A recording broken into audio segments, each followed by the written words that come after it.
In this video, we'll go over a few exercises that I've consistently found helpful to those with sciatica and also to those who are trying to prevent recurrence of sciatica. So we'll begin face down with our arms out by our sides, and we'll rotate side to side where we're lifting one leg up and behind us and trying to put the foot of that leg flat on the ground on the other side of our body.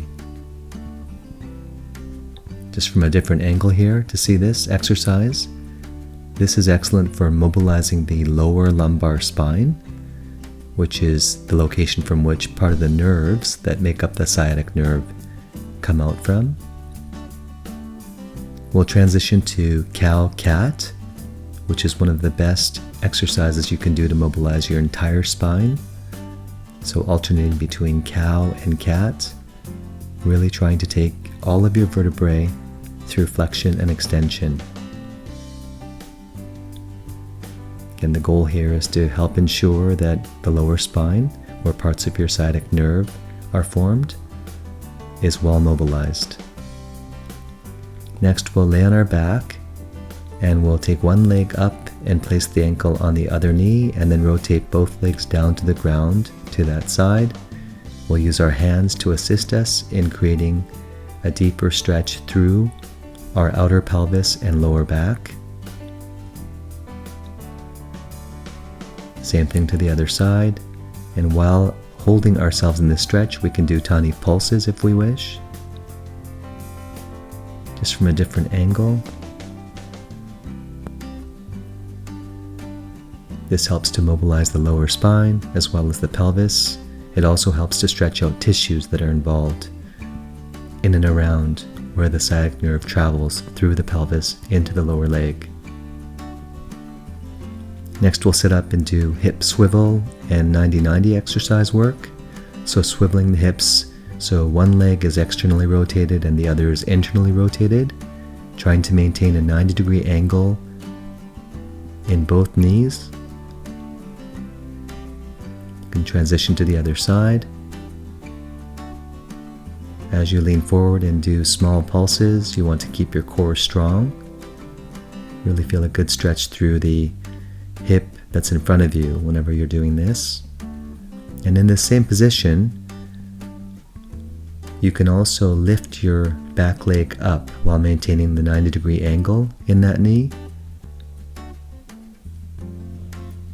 All of these 90-90 hip exercises are excellent for ensuring proper length of your external rotators and your internal rotators through your hips.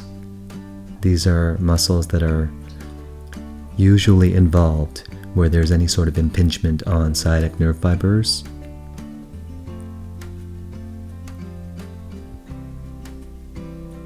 Same thing on the other side. Always try to maintain that 90-degree angle in both knees. And just taking your leg up as far as you can take it while your core is activated and you're leaning over that front hip.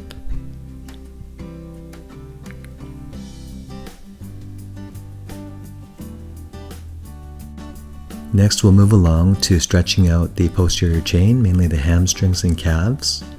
So with one leg extended out to our side, we want to keep our core strong and lean ever so slightly toward that leg and do tiny pulses. Same thing to the other side. You don't have to lean forward very far to effectively stretch the hamstrings and calves. And if possible, you want to keep your ankle dorsiflexed, so your toes up toward you. Just showing it from a different angle. The sciatic nerve runs right through the posterior chain. So by ensuring that these tissues are at a good length, you're helping to prevent impingement of the sciatic nerve by these muscles. If you can't get on the ground to stretch out your posterior chain, this is a good alternative. So standing and supporting your upper body on something, maybe the back of a couch or other piece of furniture or gym equipment, keep one leg down on the ground, firmly planted, and kick your other leg up and behind you, just as far as is comfortable for you. As you're doing this, you are stretching the posterior chain of the downside leg.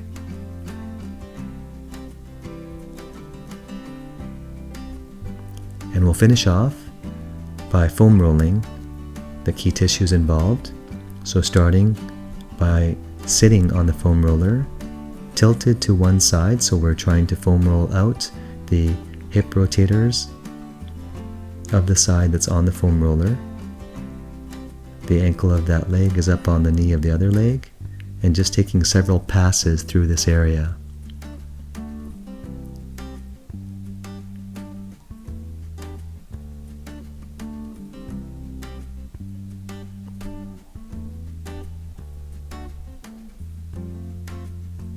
And once you're through foam rolling your hips, you can foam roll your hamstrings.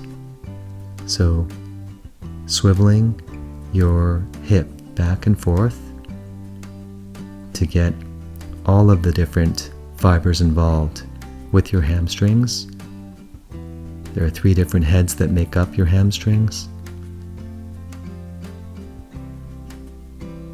And working your way down along your hamstring, rotating your leg back and forth, and even approaching the soft fossa that's just underneath your knee. It's called your popliteal fossa. Your sciatic nerve runs through this region as well. And then down toward your calf. And again, if you can keep your toes up toward you, so your ankle dorsiflexed, this helps to maximize the amount of pressure and work your tissues go through. If you have any questions at all, please use the comment section below. I hope you find this video helpful. Thanks so much for watching. If you haven't already, please subscribe to our YouTube channel for more suggestions on how to improve your mobility and health. And for our most recent self-care suggestions, please use the link here to subscribe to our newsletter. All of this helps us produce more useful content. Thank you and see you again soon.